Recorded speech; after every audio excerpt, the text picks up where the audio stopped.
game exist from around the entire world. Today, I have the pleasure to be interviewing Mrs. Ruchi Kuval. How you doing? Baruch Hashem, awesome. Thank you for having me. Of course. Okay. Can you please share with us a little bit about yourself? Absolutely. So my name is Ruchi Kuval. That part you know already.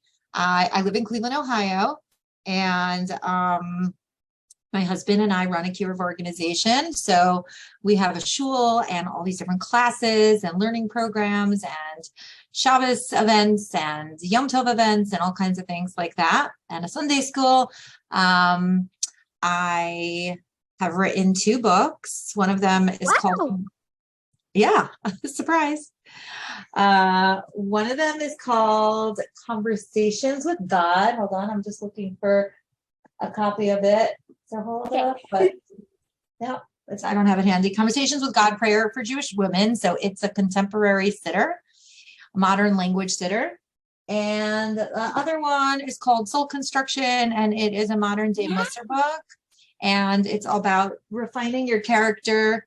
And I have a podcast of my own. I actually have 2 podcasts, and I'm just a speaker and a teacher and a mother, and that's what I do. Whoa, you're a lot of things. That's pretty talented. Most people know you as a world-renowned speaker. Maybe not. You're almost world-renowned. A world-renowned speaker. How did you become such a popular speaker? Whatever you are, everything, all that above. What's the story behind you? Well, thank you. I really just started. Well, let me go back to when I was a kid in school, and sometimes if my friends had, like, we were studying for a test and I would try to explain something and people would say, oh my gosh, when you grow up, you should totally be a teacher.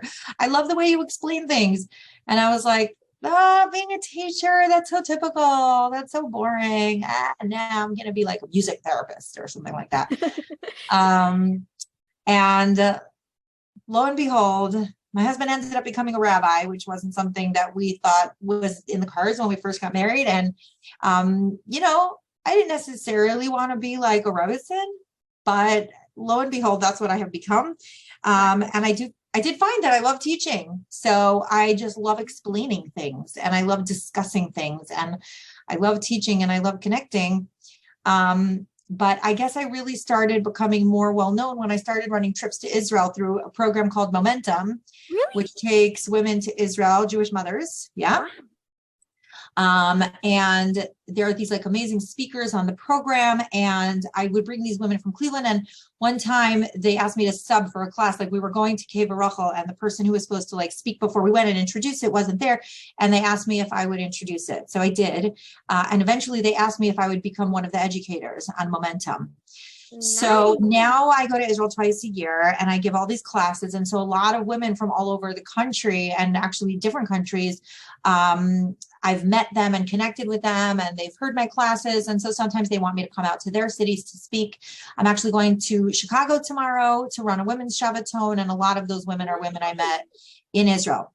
Yeah. So that's kind of how that whole thing started. Wow. When did you start speaking around the world? Like what stage? What stage of your life?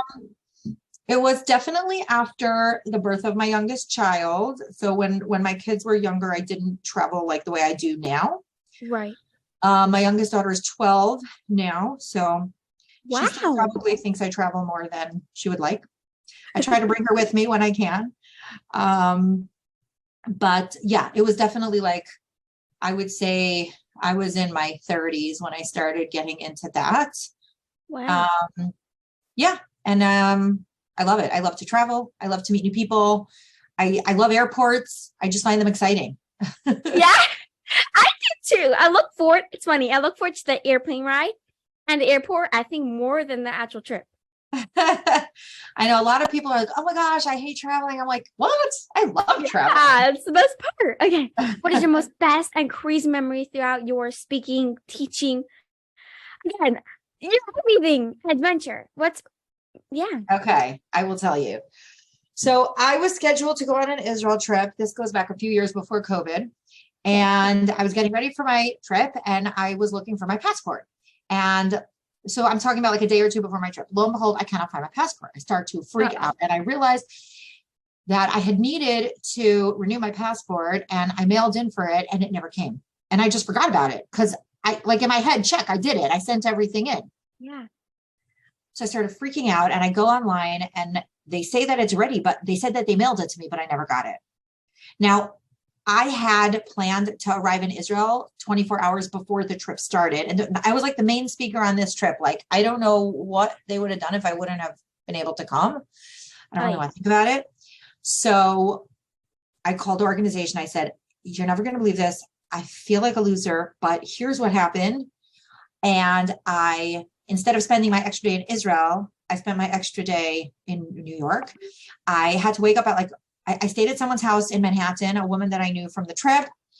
I had to wake up at like 4:00 in the morning to wait online at the passport office in New York, because you can get your passport on the spot. You can't get it in Cleveland, which is where I live, on the spot. Right. There's a line starts to form out the door at like 4:30 in the morning at the passport office. And I was not the first person online. People are like sitting outside on the pavement waiting online. I get there, I submit all my stuff. I'm like, just so you know, I'm supposed to get to Israel. I'm leading a trip for 300 women. I need my passport. I was a wreck the whole day. And finally, like the passport comes. I almost kissed this poor guy. I grabbed the passport. I went straight to the airport. Like all of the Momentum people who are running the trip were like, did you get the passport? Did you get the passport? And somebody said to me, this is going to be a great story to tell in a class. So when I actually did, thank God, land in Israel just a couple hours before the trip started. So one of the things I talk about is how like HP, Hashgacha Pratit, how Hashem runs the world and everything happens for a reason. I said, let me tell you my passport story. And it was a great way to start the trip, but that was, love it. That was scary. I already feel the sensations in my body. What are you doing? I know, I'm like stressed out just repeating the story. Oh, what are your dreams? That's something you really, really want to accomplish. What's that? What are your dreams? What's something you want to accomplish? It's a tough one. People just sit there for hours. What's something I really want to accomplish? I really want to accomplish a good balance where really balanced between what I give to the outside world and what I give to my family and what I give to myself. I'm always trying to achieve that right balance. So to me, it's not something like a dream is not something for me to achieve externally, but rather it's to balance what I already am doing and to have all the parts of myself integrated. Right. What is a life lesson you can teach us? A life lesson I can teach you is that you just have to keep your eyes open for Hashem's messages, because I never thought I would be doing this. In fact, I resisted it for many years, and Hashem was like nudging me in this direction. And now that I'm doing it, I really feel like, oh my gosh, I'm doing exactly what Hashem created me for. And by the same token, if something's really not working, sometimes you can stop pushing so hard and just sit back and wait to see what Hashem has in store for you.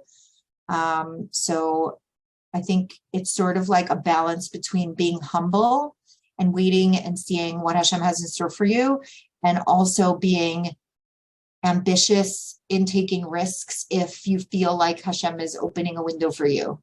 Nice. I like that. Okay, thank you so much for joining this beautiful, wonderful, and amazing Elevate Yourself interview. Everybody. For more interviews, please press the number below and have an amazing day. Thank you.